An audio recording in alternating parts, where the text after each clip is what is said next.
இன்னொரு பக்கம் தேர்தலை காரணமாக காட்டி மகளிர் உரிமை தொகையை 3 மாசத்துக்கு நிறுத்தி வச்சிடலாம், மக்களுக்கு திமுக அரசு மேல அதிருப்தியை உண்டு பண்ணி கெட்ட பேர் ஏற்படுத்தலாம் அப்படின்னு சூழ்ச்சி பண்ணாங்க.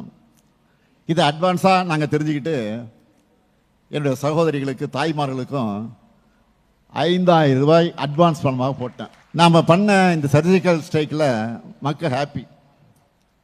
பாவம் எதிர்கட்சிகள் தான் நிலை குளிஞ்சு போயிருக்கிறாங்க.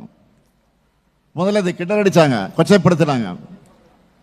ஆனால் ஒரு கட்டத்துக்கு மேலே அவங்களாலேயே நம்ம அதிரடி முடிவுக்கு மக்கள் கிட்ட கிடைச்ச வரவேற்பை மறைக்க முடியல. அதனால இப்போ அதுக்கு நாங்கள் தான் காரணம்னு சொல்றாங்க. இப்போ எங்களால் தான் நடந்துச்சு, உரிமை கொண்டாட வந்திருக்கிறாங்க. இப்போ நீங்க என்ன வேணாலும் சொல்லி புலம்புங்க, எங்க திட்டங்கள் ஹிட் ஆயிடுச்சு. இப்போ